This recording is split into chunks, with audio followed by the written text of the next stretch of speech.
क्या है देवदत्त? उसी नरभक्षी का सर जिसने बालक पर आक्रमण किया।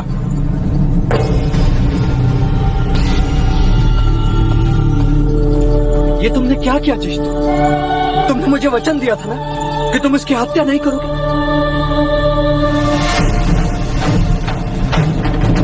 और काका? हमने प्रयत्न किया था सिद्धार्थ, परंतु वो भाग रहा था। ये तो देवदत्त की वीरता थी, नहीं तो वो हमारे हाथ से निकल जाता। तो क्या उसे जीवित नहीं पकड़ सकते थे? तो क्या होता उससे? हमसे कहीं दूर जंगल में छोड़ा थे ताकि वो नरभक्षी किसी और के प्राण ले सके। वो नरभक्षी नहीं होते, हम उन्हें बनाते। उसने मनुष्य के बच्चे के प्राण लिए हैं। नहीं, वो बच्चा सुरक्षित है। और यदि उसकी मृत्यु हो जाती? मात्र शंका और एक प्राणी के जीवन को समाप्त कर दिया आपने। आखिर कहते हैं सिद्धार्थ, यदि मुझे संभवता लगे कि कल राज्य पाने के लिए तुम मेरी हत्या कर दोगे तो क्या अनुचित करूंगा? यदि मैं आज ही तुम्हारा वध कर दूं तो ज्येष्ठ।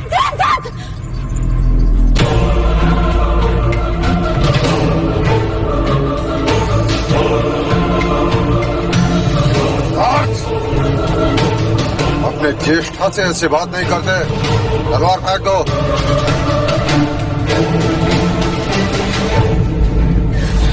देवदत्त सत्य कह रहा है युवराज सिद्धार्थ। यदि पशु एक बार भी मनुष्य रक्त चख ले तो पूरी बस्ती उजाड़ देता है। और युद्ध के नाम पर हम मनुष्य होकर भी बस्तियां नहीं उजाड़ते। केवल वीरता दिखाने के लिए हम उनका जीवन छीन लेते हैं। परीक्षा हमारी और प्राण गंवाए वो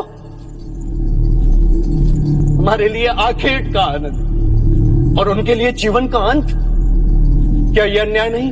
नहीं, मेरे देवदत्त तक कोई अन्याय नहीं किया।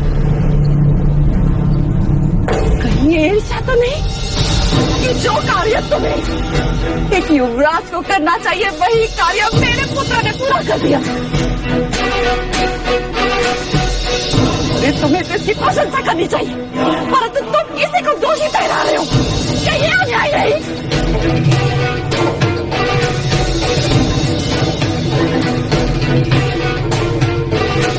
और तलवार फेंक दो। यहाँ से अभी के अभी चले जाओ।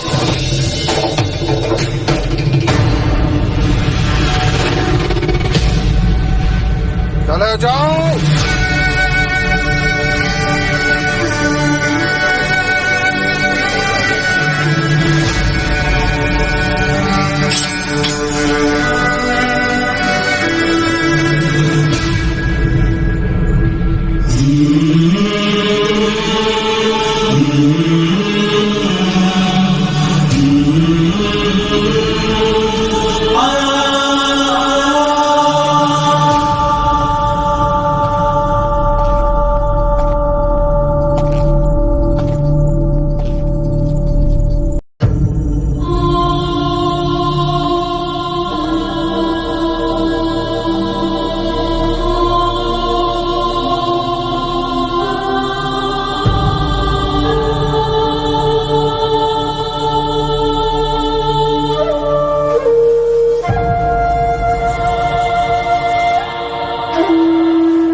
महाराज, एक और प्रश्न मेरे मन में उठा दूंगा।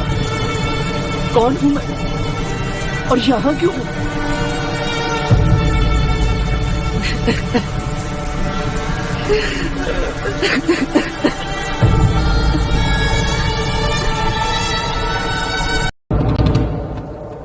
मेरा हृदय ग्लानि से भरा है।